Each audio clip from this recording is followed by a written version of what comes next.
Vontade de ouvir a palavra de Deus, fala eu. Maravilha, glória a Deus. Apocalipse capítulo 2, versículo 8, diz assim o texto: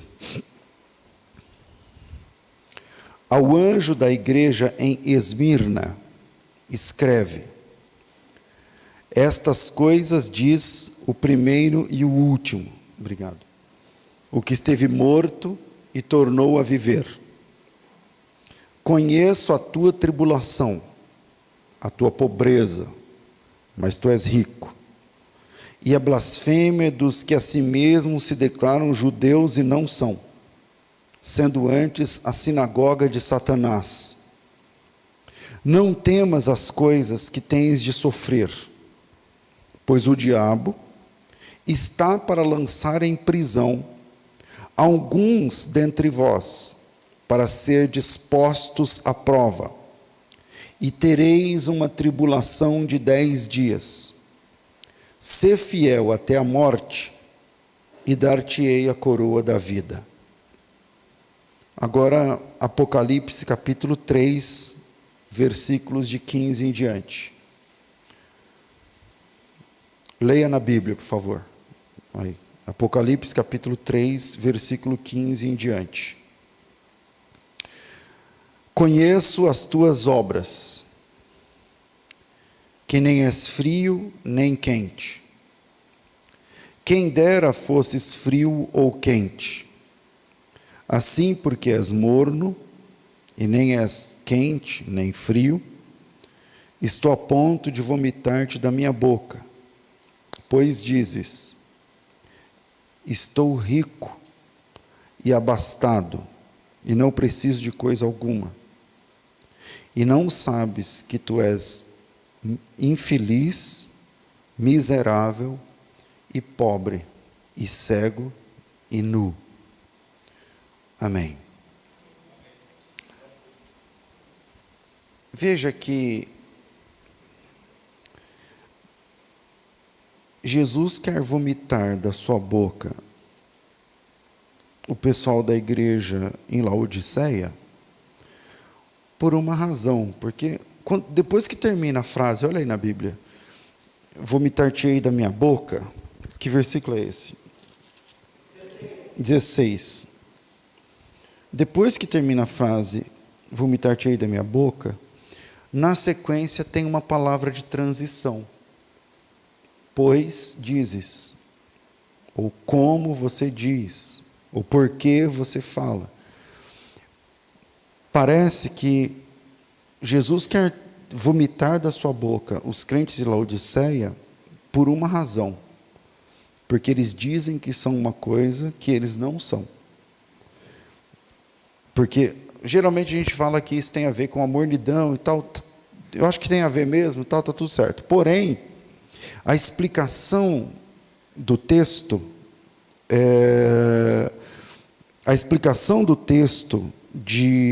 do porquê Jesus vai vomitar da sua boca, deixa eu me perder aqui, deixa eu achar aqui.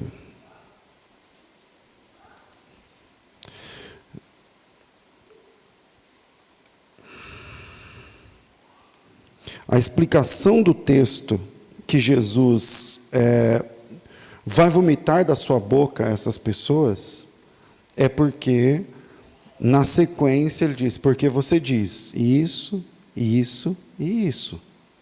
E aí, o que tem naquela sequência? Porque você diz: eu sou rico, de nada tenho falta e tudo mais. Porém, Jesus Cristo diz: mas você, na verdade, é pobre, miserável e cego e nu. Ao lermos o Evangelho, percebemos que o julgamento de Deus, presta bem atenção, deixará muitas pessoas surpresas. Porque os parâmetros para o julgamento de Deus não são os mesmos parâmetros do julgamento que nós usamos, ou que nós pensamos. Quando Deus coloca, por exemplo, em Mateus 7, pessoas à direita e pessoas à esquerda, percebemos que os parâmetros de Deus para colocar aquelas pessoas à direita e aquelas pessoas à esquerda, são muito diferentes dos nossos parâmetros. São muito diferentes dos ensinamentos da religião como sendo vontade de Deus. Eu não sei quem teve essa mesma experiência, mas eu me converti, cresci no Evangelho. Eu já aceitei Jesus adulto, como vocês sabem, mas eu cresci assim espiritualmente numa igreja onde usar barba era pecado, mas bigode, não. E aí a gente nunca pergunta por quê. Porque o mesmo pastor que diz que é pecado usar barba, porque vai para o inferno, ele usa bigode. Porque, enfim, eu cresci aprendendo espiritualmente que pregar sem paletó, sem gravata, era pecado, estava errado. Eu já fiz muita gente comprar paletó e gravata. Muita gente. Muita gente. E quem não tinha, eu dava o meu paletó e minha gravata. Dias atrás, numa reunião de... Eu nem lembro porquê, estava uma reunião de pastores e eu trouxe uma caixa de gravata. Vocês lembram? Quem lembra aqui? Os pastores. Mas eu não sei quantas gravatas tinha ali, umas 50, por aí. Eu falei, pega a gravata aí para vocês um pouco. E eu ainda continuo tendo um monte de gravata. Ver TV era pecado. Para eu ser consagrado a pastor, eu tive que assinar um documento de 2 páginas. E uma das perguntas é que eu não tivesse TV, e se eu tivesse, eu tinha de me comprometer a me desfazer do aparelho num prazo X, que eu não lembro aqui agora. Parece que era 30 dias ou 60 dias, eu tinha que, já que eu quero ser consagrado, eu não podia ter televisão. Hoje, essas mesmas igrejas têm programa na TV. Mulher cortar o cabelo era pecado, aparar a ponta do cabelo. Eu até acho. Uma hora a gente pode entrar nesse assunto, porque lá em Coríntios, a Bíblia diz que a mulher tem que ter o cabelo crescido. E é o que a Bíblia diz, você está entendendo? Ah, pastor, por quê? Porque tem lá um dos anjos, não sei o que lá, mas tem que ter. Entendeu? Tá certo. Agora, tem diferença de ter o cabelo crescido para nunca aparar a ponta do cabelo. Mas eu cresci numa doutrina que se aparasse a ponta do cabelo, pelo amor de Deus, tinha que ficar sem tomar ceia. Aliás, eu cresci num ambiente onde o pastor decide quem toma ou não toma ceia. Então, mesmo sem nenhum tipo de base, eu falo base escriturística, base bíblica, ensinavam que era assim que Deus queria. E aí, como a gente entra nesse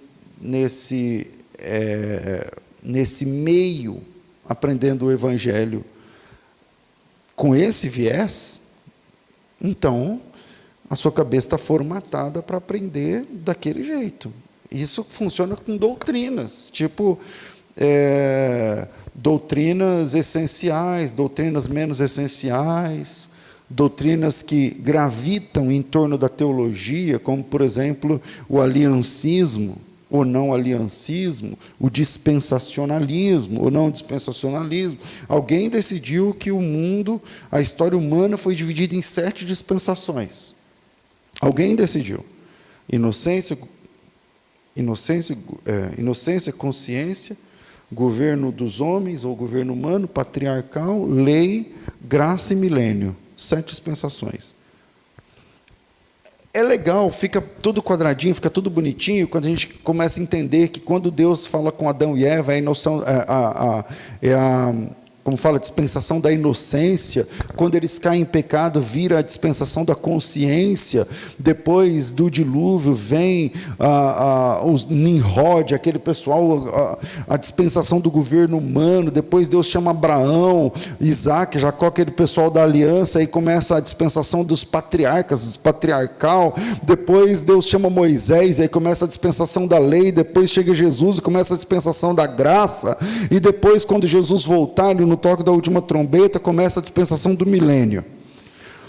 Então, é fácil entender, veja que eu sintetizei aqui em 2 minutos, o dispensacionalismo clássico. Muito embora tenha dispensacionalismo de 5 dispensações, enfim, tem vários, mas esse é o principal, que em 7 etapas, em 7 tempos, em 7 períodos, você despeja a história da humanidade. Pô, legal, intuitivo, fica quadradinho, fica fácil entender. Mas quem disse que é uma doutrina bíblica? Que é ensinado como sendo uma doutrina que, se você não crê desse jeito, e ao invés disso você abraçar o aliancismo, como os reformados abraçam, então você é tratado como um herege. Mas tanto a doutrina do aliancismo quanto a doutrina do dispensacionalismo são formas humanas de tentar entender e colocar em caixinhas quadradinhas a Bíblia. Nada mais do que isso.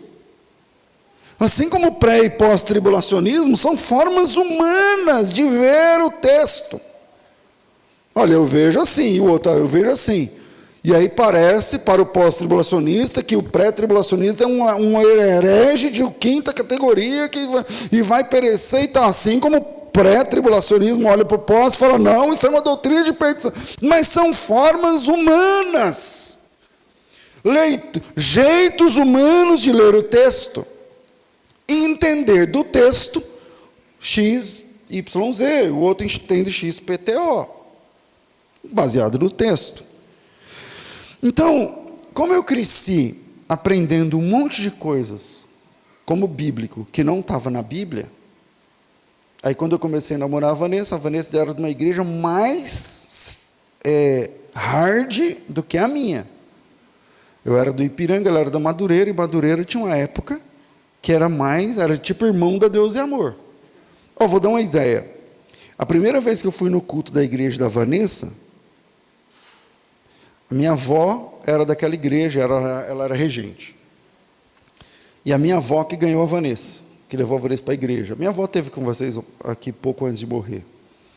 E minha avó, beleza, serva de Deus, está tudo certo. Aí eu estava lá na igreja, aí eu ia de paletó, porque eu era pregador, gostava de pregar e tal. A minha avó foi lá, onde eu estava sentado assim como está o Heraldo, vocês não estão vendo, o Heraldo e o Roger, com a perna cruzada assim. A minha avó foi lá e falou assim, descruza a perna, que aqui não pode cruzar a perna. Eu falei, meu Deus, aí eu me lembrei, de verdade, na hora eu me lembrei do centro. Por quê? Eu cresci no centro, sabe, Macumba? Quem é que foi de centro? Pode cruzar a perna? Não pode. No centro não pode cruzar a perna, não pode cruzar o braço, não pode cruzar o dedo, não pode cruzar nada, porque senão atrapalha a corrente. Que eu não sei o que é isso aí, de verdade, entendeu?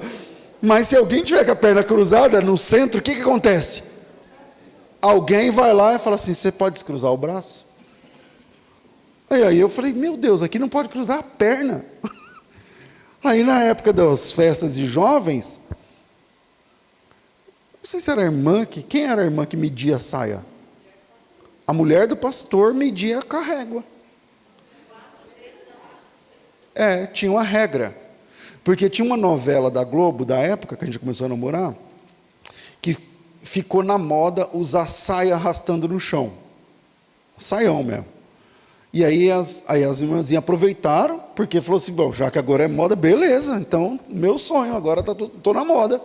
E aí as irmãs, aí o pastor falou, não, saia arrastando no chão é moda, só que não pode ser acima do joelho. Então desenvolveram uma regra que para você ir para a igreja, media do joelho para baixo, não sei quantos dedos.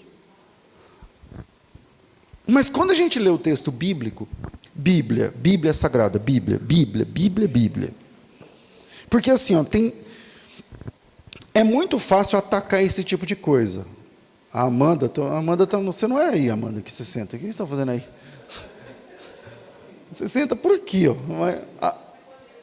Certo. Aí a Amanda, ela é crente dessa época aí, desse regime, eu estou falando. Você deve saber como é que funciona. Eu tenho tia que foi excluída porque andou de bicicleta. Porque mulher podia andar de bicicleta na garupa, de lado. Não, vocês estão rindo, Quem sabe dessas histórias, tudo que eu estou falando? Levanta a mão. Então pronto. Pergunta para esse pessoal aí depois. Você, meu Deus, não, senão vai fazer uma fila para perguntar para mim. Pastor, para perguntar para qualquer um. Isso é fato.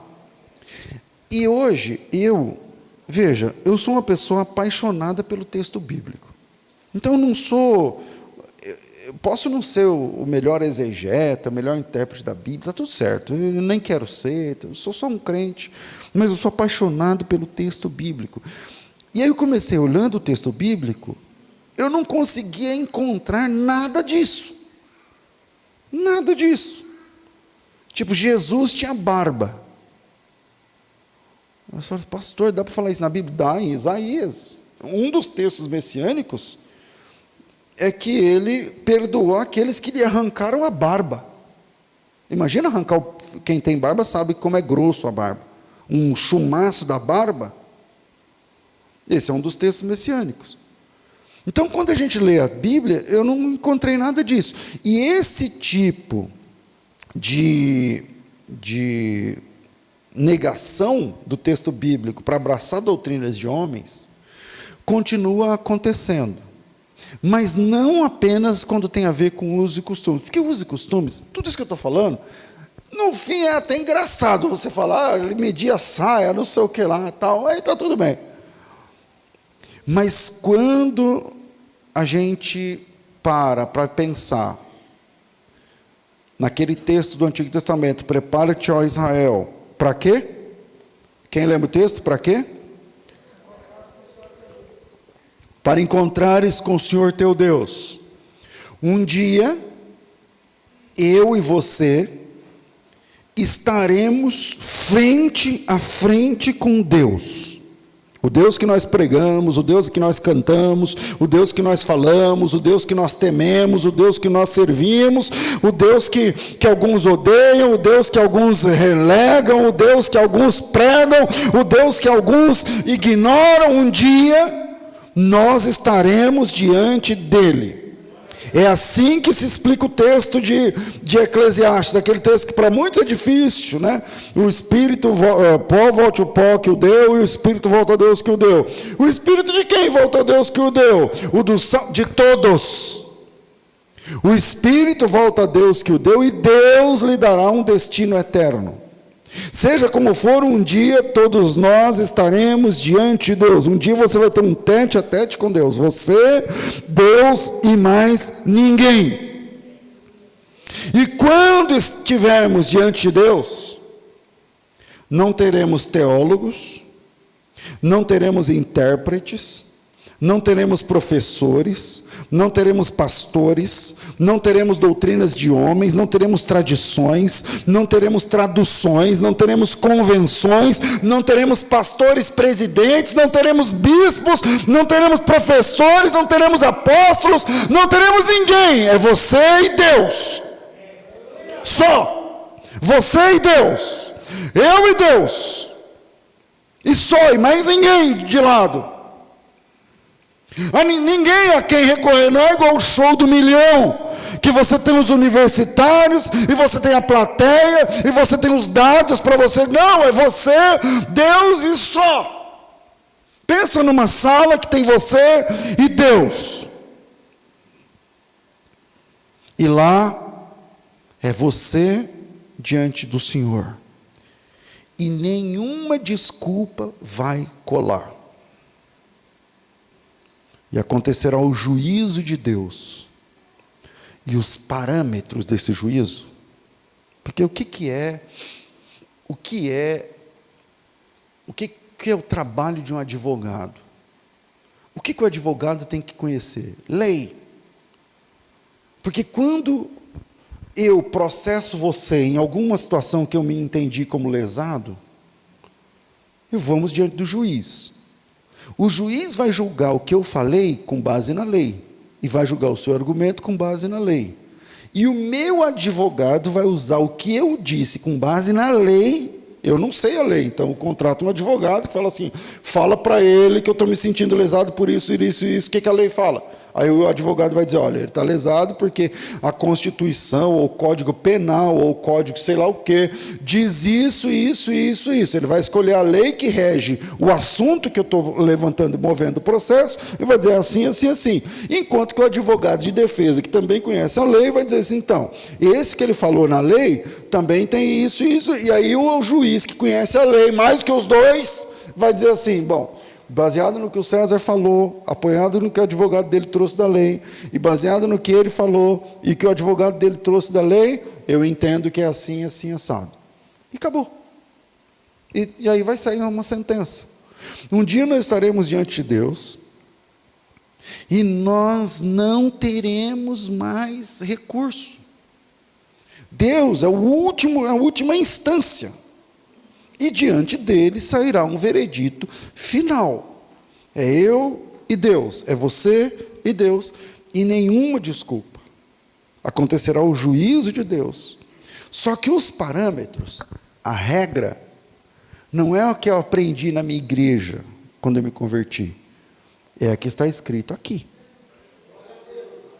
Não é o que o pessoal falou lá no rádio, é o que está escrito no texto. E acabou. Eu li 2 textos, 2 cartas de Jesus. E eu quero deixar 3 pontos para a gente pensar nessas 2 cartas que nós lemos, nessas 2 porções. Primeiro, a nossa identidade precisa estar equalizada com a opinião de Deus a nosso respeito. Quem eu sou para vocês precisa ser o mais próximo possível de quem eu sou para Deus. Porque se quem eu sou para vocês combinar com quem eu sou para Deus, está tudo certo. Mas se não combinar, a versão que vale é a de vocês ou é a de Deus? É a de Deus. Em Apocalipse, Jesus manda recados importantes para 7 igrejas. E se esse documento aí do Apocalipse chegou até nós, significa que precisamos ver o que as epístolas de Jesus, as cartas de Jesus para a igreja, dizem a nós. Então, num certo sentido, o pessoal diz, a epístola mais importante do Novo Testamento é Romanos. Quem escreveu Romanos? Paulo. E essas 7 epístolas, quem escreveu? Jesus. Ele ditou e João escreveu. Então, Jesus. Em cada uma das 7 igrejas existe uma frase, com uma diferença, uma variação só, que é em Esmirna, que a gente vai até tratar daqui a pouco. Está com a Bíblia aberta em Apocalipse? Coloca aí. Apocalipse 2, falando da igreja de Éfeso, Jesus Cristo diz o seguinte, deixa eu achar aqui, Jesus Cristo diz o seguinte, 2, conheço as tuas obras, eu sei quem você é. Eu conheço suas obras, quer dizer, eu sei quem você é. Em Esmirna, no capítulo 2, versículo 9, Jesus diz assim, eu conheço a tua tribulação. No capítulo 2, versículo 13, falando para a igreja de Pérgamo, Jesus Cristo diz assim, eu conheço o lugar em que habitas, onde está o trono de Satanás. No capítulo 2, versículo 19, para a igreja em Tiatira, ele diz o seguinte, conheço as tuas obras, o teu amor, a tua fé, o teu serviço, a tua perseverança, as tuas últimas obras, sendo mais numerosas que a primeira e tudo mais. No capítulo 3, versículo 1, para a igreja de Sardes, salvo engano, ele diz o seguinte, essas coisas diz o que tem os 7 Espíritos de Deus, as 7 estrelas, eu conheço as tuas obras, e que tens nome de que vives, mas está morto. Eu conheço, eu sei. Para todo mundo você tem nome de que está vivo, mas na verdade está morto. O capítulo 3, versículo 8, para a igreja em Filadélfia, Jesus diz o seguinte: conheça as tuas obras, e eis que ponho de ti uma porta aberta, tal, que ninguém pode fechar. Os pregadores gostam desse texto. O capítulo 3, versículo 15, para a última igreja, a igreja em Laodiceia, Jesus diz o seguinte: eu conheço as tuas obras, que nem és frio nem quente, quem dera fosse frio e quente, como é morno, tal, vomitar-te dentro da minha boca e tudo mais. Nessas cartas, Jesus, são 7 cartas, são 7 igrejas. E Jesus, em cada carta, em cada igreja, está dizendo: eu conheço você, eu conheço você, eu sei quem você é, eu sei o que você faz, eu sei quem você quer que as pessoas pensem que você é, mas eu sei quem você é de verdade, eu sei onde você vai, eu sei o que você sente, eu sei o que você faz. Ele conhece a verdade de cada crente. Ele conhece a verdade de cada crente. Então, nesse primeiro ponto, eu quero dizer o seguinte: a nossa identidade precisa estar equalizada com a opinião de Deus a nosso respeito. Porque em cada carta, Jesus dá conselhos sobre mudanças importantes que precisam acontecer. Existem 3 formas, na verdade tem mais, mas na teologia eu vou falar os principais. 3 formas de ler o Apocalipse. Tem uma visão preterista, tem uma visão futurista e uma visão historicista, que não é o assunto aqui, não é aula de Apocalipse. Eu prefiro entender que quando se trata das 7 igrejas, e das 7 cartas de Jesus às igrejas, todas essas cartas têm mensagem de Deus para mim. Eu prefiro entender desse jeito. Mas essa carta fala da época da igreja, da Idade Média. Eu não quero nem saber, eu quero saber o seguinte: o que Jesus falou para aquele pessoal que tem a ver comigo, o que Jesus criticou naquele pessoal que tem a ver comigo, o que Jesus elogiou naquele pessoal que tem a ver comigo, e o que Jesus aconselhou para aquelas pessoas, que eu possa aproveitar esse conselho, e pronto. Uma leitura mais prática, mais real, mais sincera, mais verdadeira, porque nessas cartas Jesus dá conselhos sobre mudanças importantes que precisam acontecer. E já que as pessoas serão julgadas pelo que Jesus conhece delas, e não pelo que elas apresentam para Jesus, porque nós já vimos isso lá atrás. Jesus vai julgá-las não pelo show que eles apresentaram, mas por quem eles são nos bastidores. O show que nós apresentamos é uma coisa. Veja Isaías capítulo 1, versículo, eu não sei o versículo, eu acho que é o 14. Isaías capítulo 1, abre aí, eu não tinha colocado no meu esboço aqui do sermão. Isaías 1, 14 diz assim, palavras de Deus: não continuem, eu vou ler o 12, vai, o 11. De que me serve a mim a multidão dos vossos sacrifícios? Deus está reclamando do culto das pessoas. Diz o Senhor: eu já estou farto dos holocaustos de carneiros, da gordura de animais cevados. Não me agrado do sangue de bezerro, nem de cordeiro, nem de bode. Pergunta: quem foi que pediu tudo isso? Deus. E Deus está dizendo: eu estou cheio já, não quero mais. Pastor, Deus não quer mais ou Ele quer? Resposta: quer, mas não dessas pessoas. Ele está cheio do culto dessas pessoas. E aí, segue o texto. Não, eu parei em qual?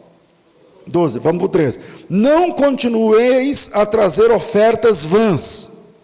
O incenso é para mim uma abominação. Quem pediu incenso? Deus, mas aqui ele está dizendo: o de vocês é uma abominação. As luas novas, os sábados, as convocações, as assembleias, eu não posso mais suportar a iniquidade, nem mesmo nas reuniões solenes. As vossas luas novas, vossas solenidades, a minha alma odeia.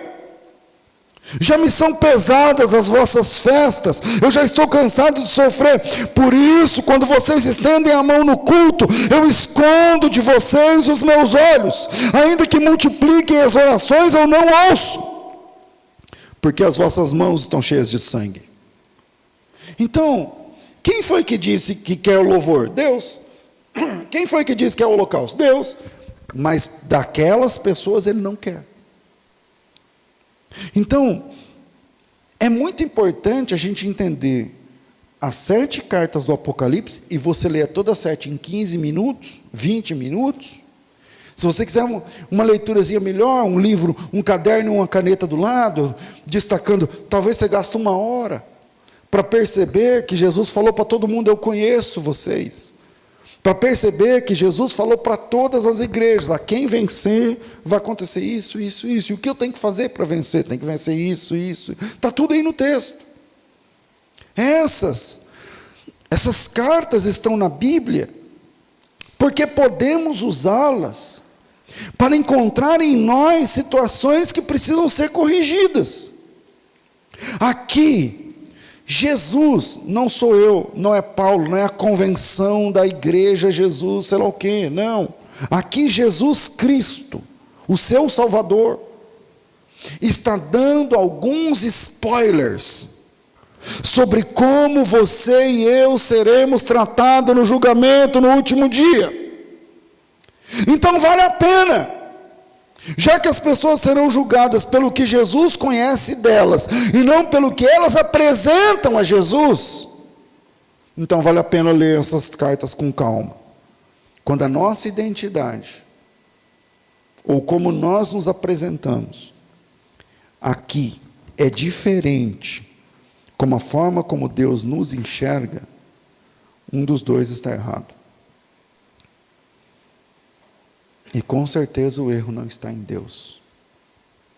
Então, Deus nos dá a chance de corrigirmos a rota que a gente está fazendo, para que quando chegar a nossa vez de estarmos diante dEle, tenhamos paz, alívio na alma, gratidão e expectativa. É a minha vez. Tem uma música na harpa cristã que fala: quando a angelical trombeta nesse mundo exturgir, o meu nome eu ouvirei Jesus chamar.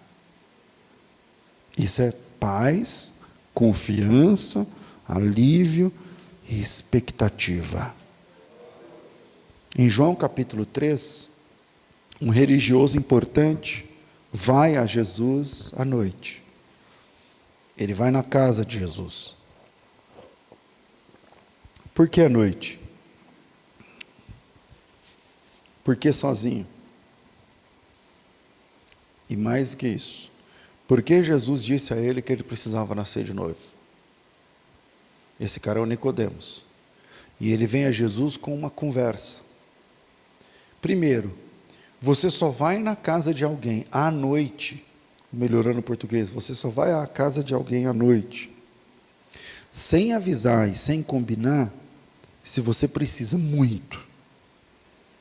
Você não vai à noite, 10 da noite, na minha casa, bater no meu portão para uma visita social. Eu já atendi irmãos à noite, talvez alguns que estão aqui. Eu já passei madrugada com irmãos aqui aconselhando, mas porque precisava, porque era uma situação pontual. Então, bora vir à noite, bora orar, vamos chorar, vamos abraçar, vamos ver o que dá para fazer. Agora, sem marcar, na minha casa, eu vou falar, o que está acontecendo, irmão? 10h30? Isso é hora, 11 horas? A Bíblia mostra que Nicodemos foi buscar Jesus de noite, sem combinar. E foi recebido. Então isso mostra angústia, desespero, não é? A pessoa que busca outra noite na casa, ele está com... Mas quando Jesus abre a porta, ele bate na porta com desespero. Quando Jesus abre a porta, o eu fala mais alto. Ele era um principal da sinagoga, ele era um doutor da lei. Isso está em João capítulo 3, versículo 1. Certo homem chamado Nicodemos, doutor da lei, foi de noite ter com Jesus e disse-lhe, eu estou falando meio de cor, mas não sei se é assim que está no texto, mas é mais ou menos isso. Bom mestre, ou mestre, sabemos que tu és mestre vindo de Deus. Não é isso? Rabi, sabemos que és mestre vindo de Deus. Porque ninguém pode fazer, quer dizer, olha o plural, sabemos. Ele fala em nome de uma comunidade. Ele vai à noite falar com Jesus, talvez por desespero, mas quando a porta abre, Jesus cordialmente fala, pois não. Aí ele fala, aí ele vem com essa conversa, sabemos que tu és mestre vindo de Deus, porque ninguém pode fazer sinais que tu fazes se Deus não for com ele. Presta atenção num detalhe. Fariseu, esse cara é fariseu, é do partido do farisaísmo, sempre julga. Até para elogiar, ele julga.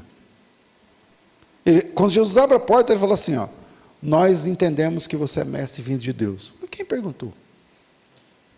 Quem perguntou? Jesus está de pijama à noite em casa. Quando Jesus abre a porta, o cara, sabemos que tu és mestre vindo de Deus, porque nós pesquisamos, nós avaliamos, e entendemos que ninguém pode fazer os sinais que estou fazendo. Quem perguntou isso? E por que você está indo lá à noite, encher a paciência de Jesus com essa conversa? A primeira fala de Jesus para Nicodemos é, cara, você precisa nascer de novo. Jesus não entra na conversa, não diz, obrigado, valeu, legal, que bom que você percebeu, ufa, até que enfim, não. Jesus ouve essa lisonja de lábios, essa honraria humana, sabemos que as mestres vêm de Deus, porque ninguém pode fazer sinais se Deus não for com ele, e Jesus diz assim, necessário te é nascer de novo. É isso que você veio buscar? Toma. Você é um cara que precisa nascer de novo. Pelas evidências do texto, Nicodemos era um religioso que apresentava uma coisa, mas vivia outra. Por isso, isso está acabando com seus dias. O Nicodemos é um cara que é elogiado, aplaudido, o nome dele aparece no jornal, mas quando ele deita na cama à noite e olha para o teto, ele não consegue dormir. Porque ele pensa, eu sou considerado pelas pessoas como um homem de Deus, eu sou um cara que falo sobre as Escrituras para as pessoas, eu sou uma pessoa a quem as pessoas recorrem para saber mais sobre Deus, eu sou uma base, um referencial, uma autoridade quando o assunto é Deus, mas por algum motivo eu não vivo isso. As pessoas não sabem, mas eu não sou isso tudo. Então ele vai procurar Jesus de noite, mas quando a porta abre, o seu ego infla, e ele diz, eu sei que o Senhor é mestre, não sei o quê, por alguma razão que o texto não diz, ele vai desesperado até o pregador de Nazaré, com essa demanda, mas quando ele chega lá, ele ouve de Jesus, você precisa nascer de novo. Demorou, porque o Nicodemos ouve a palavra de Jesus, não é o assunto aqui, eu não vou voltar, não vou sair, vou voltar, mas ele sai e não volta. Isso é o começo do ministério de Jesus, João 3. E só quando Jesus é morto na cruz, porque lá na casa de Jesus à noite, só Jesus. Você lembra João 3,16, que é o texto mais conhecido da Bíblia? Jesus pregou esse texto, falou isso só para um cara, que é Nicodemos. Jesus falou João 3,16, porque Deus ama o mundo de tal maneira. Mas a história começa no 14, porque assim como Moisés levantou a serpente no deserto, Nicodemos, um dia o Filho do Homem vai ser levantado. E todo aquele que crer nele não vai perecer, mas vai ter a vida eterna. Aí entra o 16, porque Deus, Nicodemos, amou o mundo de tal maneira, e o Nicodemos ouve aquela palavra toda e não volta. Aí quando Jesus morre na cruz, eu acho que quando o Nicodemos, por ser do Sinédrio, vê a cruz levantada, ele lembra, caramba, ele falou que assim como Moisés levantou a serpente no deserto, um dia o Filho do Homem seria levantado. E agora está aí ele levantado, suspenso entre a terra e o céu, de braços abertos. E aí ele crê em Jesus. E junto com José de Arimateia lhe oferece Santo Sepulcro. A nossa identidade aqui na terra precisa ser equalizada, sintonizada com a leitura que Deus tem de nós lá no céu. Senão, vai dar tudo errado. Quantos velórios, desculpa ser direto, quantos funerais estamos fazendo aqui, cantando louvores em volta do corpo, cuja alma está ardendo em agonia no inferno, porque o que a pessoa apresentou aqui não é a mesma coisa que Deus sabe dela lá.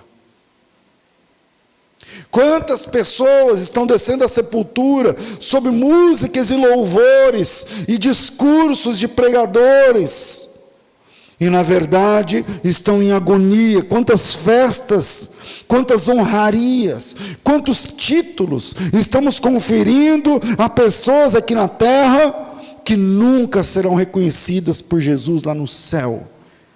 Para quem Jesus vai dizer: quem é você? Nunca falei com, apartai-vos de mim, porque eu não te conheço. Mas então, não, eu fiz um monte de coisa, mas eu não te conheço.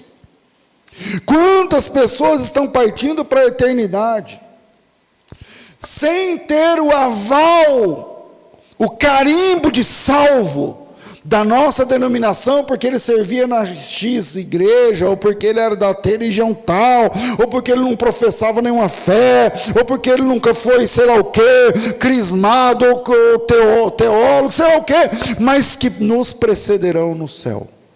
E quem disse isso não fui eu, foi Jesus, em 2 textos. Mateus 8:11, lê aí. Digo-vos, palavras de Jesus, digo-vos que muitos virão do Oriente e do Ocidente, e tomarão lugares à mesa com Abraão, Isaque e Jacó, no reino dos céus, ao passo que os filhos do reino serão lançados fora, nas trevas, ali haverá pranto e ranger de dentes. Outro texto, Mateus 21:28, esse é pesado. Eu vou dizer o seguinte: pensa num texto de tarja preta, porque se não fosse Jesus que tivesse falado, muita gente ia torcer o nariz quando eu lê isso. Aliás, sendo Jesus, vai ter gente que não vai gostar, mas não gostou, coma pouco, é Jesus que mandou. Mateus 21:28, palavras de Jesus: digo-vos que muitos virão, não, esse eu já falei, né? É Mateus 21:28 agora. Mateus 21:28. Então vamos lá. Esse eu não tinha aqui, vou ter que achar junto com você aqui. Mateus capítulo 21, versículo 28. Eu coloquei por último, não salvei aqui. Diz assim o texto: um homem tinha 2 filhos. Chegando-se ao primeiro, disse: filho, hoje vai trabalhar na minha vinha? Respondeu: sim, senhor, porém não foi. Dirigindo ao segundo, disse a mesma coisa, mas esse respondeu: não quero. Mas depois, arrependido, foi. Qual desses 2 fez a vontade do Pai? E disseram: o segundo. Declarou Jesus: em verdade vos digo que publicanos e prostitutas vos precederão no reino de Deus. Eu vou ler só até aqui, porque eu posso continuar aqui, não vai, posso até continuar, vai piorar, quer ver? Ó? Porque João veio a nós, outros, no caminho da justiça, e não acreditaram nele, ao passo que publicanos, meretrizes, creram. Vós, porém, mesmo vendo isso, não vos arrependestes, afinal, para acreditardes nele. Jesus Cristo, o dono da salvação, é que está dizendo isso. O fato é que lá lembra quando Davi foi chamado, escolhido? Primeiro Samuel chegou, o Jessé colocou os filhos mais, os maiores, mais bonitos, e aí Deus falou assim para Samuel. Samuel, quando viu o primeiro, disse assim: certamente está perante o Senhor ser ungido. E Deus disse para ele assim: sabe quando dá um tapa na cabeça? É mais ou menos um pedala Robinho desse aí. Deus falou assim para ele: cara, eu não vejo como vê o homem. Está aí a dica. Então, o primeiro ponto, eu acho que eu vou ter que ficar no segundo por causa do nosso tempo. Nossa identidade precisa estar equalizada com a opinião de Deus a nosso respeito no final. Segundo, cuidado com o narcisismo espiritual. Não sei se você prestou atenção, nós lemos 2 textos. Em 2 cartas de Jesus a 2 igrejas diferentes. Uma para a igreja de Esmirna e outra para a igreja de Laodiceia. O capítulo 3, versículo 15, para a igreja de Laodiceia, ele diz assim, presta atenção, se há uma parte importante desse culto, presta atenção. Conheça as tuas obras, palavras de Jesus, que nem és frio nem quente. Quem dera fosses frio ou quente, assim porque és morno, não é frio nem quente, estou a ponto de vomitar-te da minha boca. Porque dizes, estou rico, estou abastado, não preciso de coisa alguma. E não sabes que tu és infeliz, miserável e pobre, e cego e nu. Pensa numa igreja rica. Uma hora a gente fala, todo mundo que prega sobre as cartas do Apocalipse fala de como é cada cidade, não sei o quê. Então beleza, Laodiceia é uma igreja rica, o pessoal tinha grana. Então pensa num pessoal que tinha dinheiro, carros importados lá fora com motoristas esperando. Esse é o perfil, se fosse hoje, da igreja em Laodiceia. Mansões em condomínios. Esse é o perfil, empresários, donos, patrões, ricos. E aí ele diz, rico sou, estou abastado, não tenho falta de nada. Essa é a ideia deles mesmos. Aí vem a ideia de Jesus sobre eles. Então, você fala que você é rico, mas você é miserável, desgraçado, pobre e cego e nu. Agora o outro texto que eu li é o contrário. Capítulo 2, versículo 8. Ao anjo da igreja de Esmirna, palavras de Jesus, escreve, estas coisas diz o primeiro e o último, aleluia, aquele que esteve morto e tornou a viver. Eu conheço a tua tribulação e eu conheço a tua pobreza, mas você é rico. O que importa não é a situação ou o show que eu apresento, mas é o que Deus entende de mim. Ele se volta para uma igreja pobre, paupérrima, sofrida, perseguida e que vai padecer mais perseguições e diz, eu conheço a sua pobreza, mas eu quero dizer uma coisa a você, para mim você é rico. E ele se volta para uma igreja rica, milionária, motoristas particulares, empresários, donos, reis e rainhas da cocada da época, e diz, vocês são miseráveis e desgraçados, e pobres, e cegos, e nus. O que importa não é o que eu penso de mim, mas o que Jesus enxerga de mim. É essa a imagem que vale.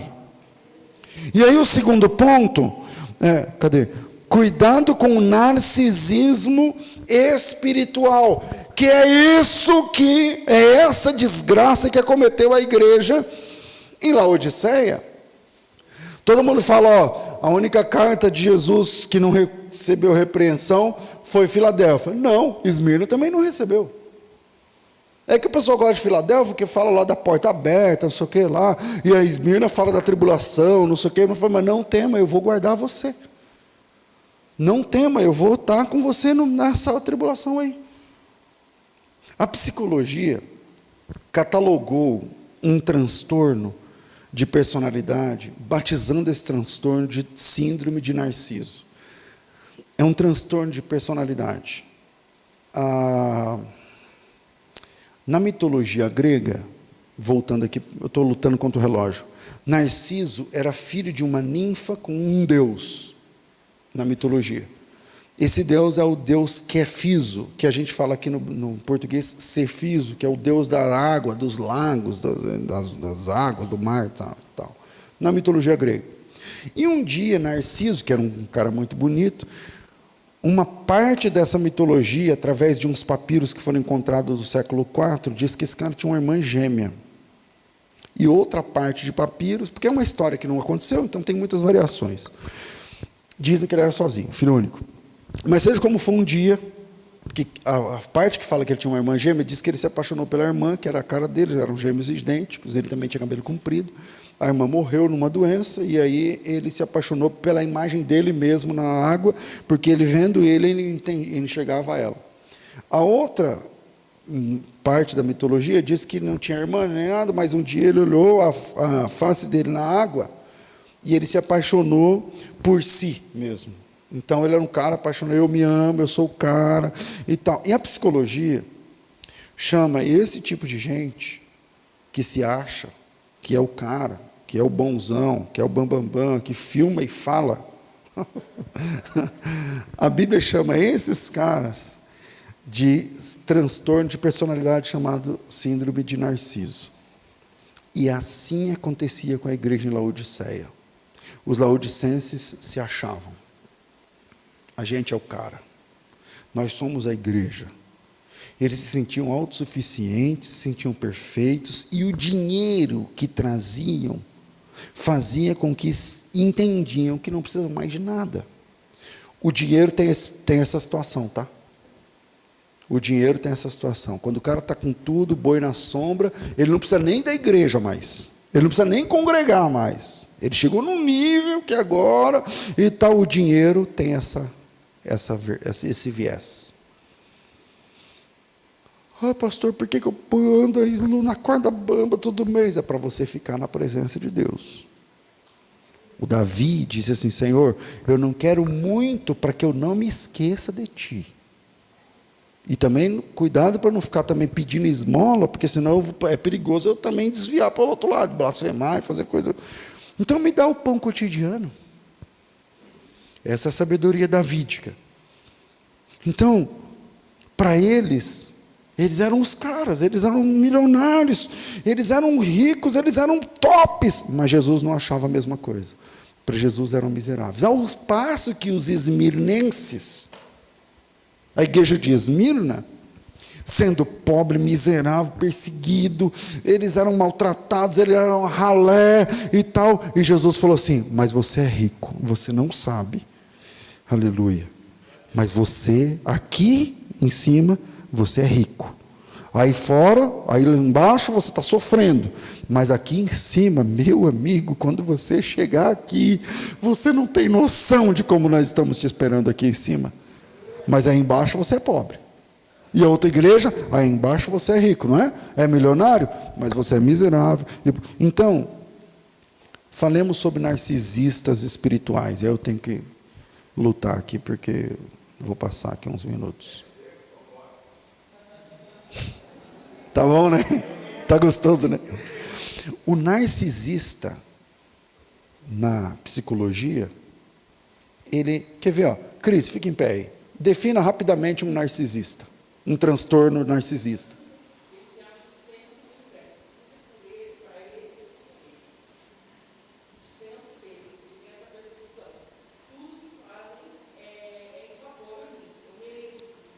Beleza. Sabe uma característica do narcisista? Ele não sente empatia. Ele não consegue se colocar no lugar de outro. O narcisista sabe tudo. Ele está sempre certo, ele não erra nunca, ele se acha o crente modelo. Vamos falar do evangélico, do crente modelo. Todo mundo está errado, todo mundo tem defeito, menos ele. Ele sabe tudo. O narcisista não para em igreja. O narcisista não para em igreja. Ele chega aqui e fala: oh, que igreja legal, porque aqui não acontece isso, isso e aquilo que eu vi na última igreja. Aí ele fica aqui meses, depois ele fala: não, pastor César, ele também achava que era assim, mas não é. Então a igreja... O narcisista, ele transforma a casa dele num cativeiro para sua esposa ou para o seu marido, para os seus filhos. O narcisista, eles são os novos fariseus. Os fariseus. Abra sua Bíblia em Mateus 23, 2. Está escrito assim, ó, palavras de Jesus: na cadeira de Moisés se assentaram os escribas e fariseus. Fazei e guardai tudo quanto eles vos disserem, mas não imiteis as suas obras, porque dizem e não fazem. Eles atam fardos difíceis de carregar e pesados, e os põem sobre os ombros dos homens. Entretanto, eles mesmos nem com o dedo querem movê-los. Sabe o cara que senta e fica falando: porque a igreja na época orava, essa igreja não ora, a igreja não ofertava e não oferta, essa igreja fazia, evangelizava, essa aqui não evangeliza, mas ele mesmo não faz nada, nada, tudo tem que ser para ele, e por ele, e para ele. É assim. Então, meus irmãos, eu vou terminar o segundo ponto, não vai... O cristianismo bíblico é o cristianismo do amor e não do julgamento entre irmãos. O cristianismo puro é o que trata as pessoas com graça e não com uma régua que mede a santidade de cada um. Porque uma igreja é rica, E Jesus disse: vocês são pobres. Você é rico aí. Aqui está zerada a sua conta. E a minha igreja é pobre, sofrida e paupérrima. E Jesus disse: não se preocupem, porque vocês são ricos. Vocês não sabem, mas vocês são ricos. Terceiro, e a gente termina. Jesus é a resposta para os narcisistas e fariseus. Jesus é a resposta para os narcisistas e fariseus. Quando eu penso em narcisismo espiritual, a cara desse narcisismo é a igreja em Laodiceia. E Jesus responde para essa igreja no capítulo 3, versículo 18. Eu aconselho-te que de mim você compre o ouro refinado pelo fogo, para te enriqueceres, vestiduras brancas para se vestir, a fim de que não seja manifesta a vergonha da sua nudez, e compre colírio para ungir os seus olhos, a fim de que vejas. Eu repreendo e disciplino a tantos quantos amo.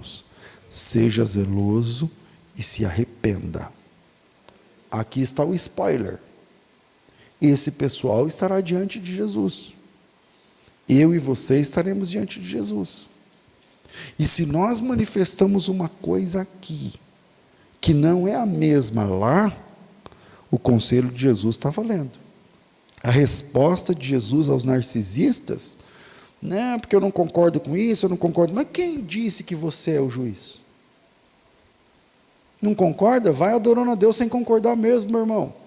É assim que funciona a fé. Tem um monte de coisa na Bíblia que eu não concordo. Eu por mim mesmo. Eu por mim mesmo, por que está escrito isso? Mas está. Está escrito, acabou. Eu não tenho mais que reclamar. Eu não tenho, essa é a lei, essa é a regra. Pastor, mas se fosse você, não, se fosse eu ia ser muita coisa mais legal. Mas não sou.